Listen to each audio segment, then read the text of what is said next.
Boss G Bombom.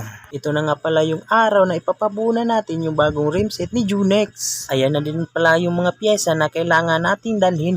Hindi kasi yan mabubuo kung di natin dadalhin yung ating mga pyesa. Pero bago ang lahat, ito nga pala yung pinsan ko na lagi ako sinasamahan saan man ako magpunta. Kaya shoutout sa iyo, Boss Earl.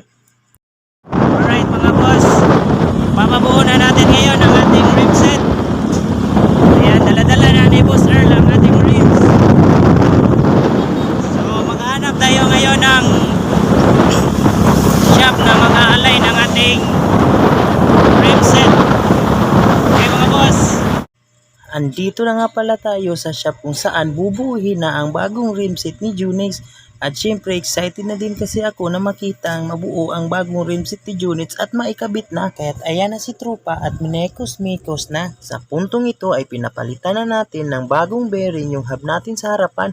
Kinakalawang na kasi yung dati nating bearing. Mas maganda kasi kapag bagong bearing ang ikakabit natin. Nilagyan muna ng grasa ni Trupa bago niya ito pinukpok ng pukpok ng pukpok.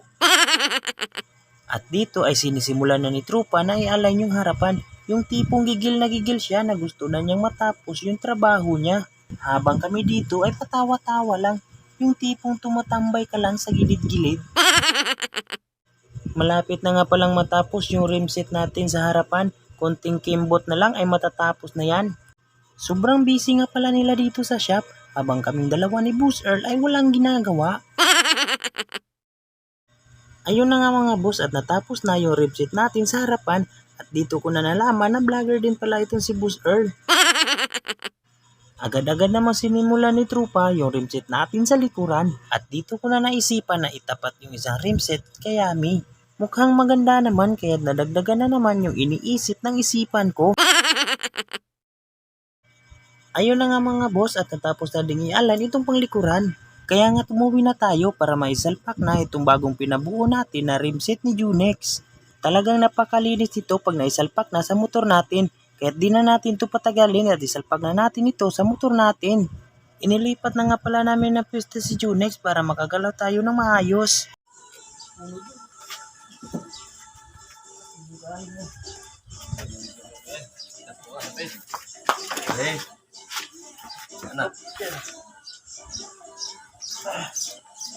Oh, ini banggaw, right? Okay.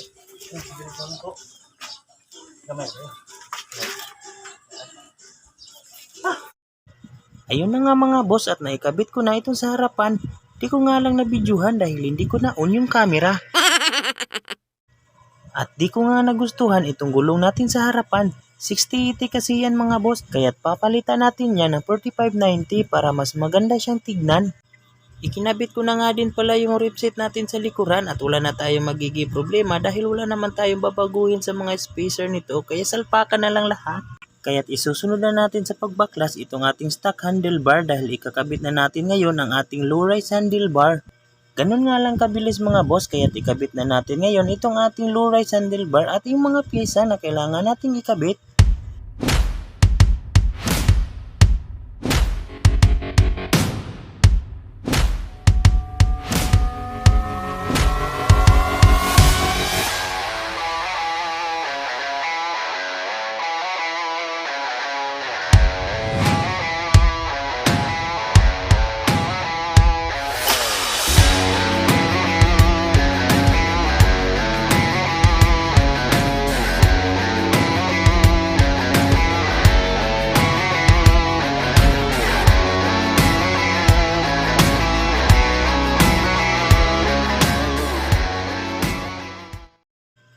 Alright mga boss, so ito na yung mga pyesa na kinabit natin kay Junex. Ang Brembo Brake Master at syempre yung bagong hand grip natin mga boss. At syempre ito yung ating clutch lever set yan dun sa kabila mga boss. At ito din yung ating low rise handlebar. At saka ang ating rim set sa harapan. Wala pa nga tayong disc plate at caliper mga boss. Pero kagabitan natin yan soon. Ayan na siya ngayon. At ito yung sa likuran. DIY lang yan mga boss. Stock hub ni TC150. Medyo maangas din naman siyang tignan. Malinis siya tignan mga boss.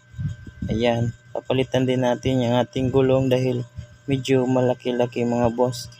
Abangan nyo na lang yung mga next video natin mga boss para ma-update kayo sa mga pyesa na ikakabit natin kay Jonix. Yun lang mga boss, keep safe.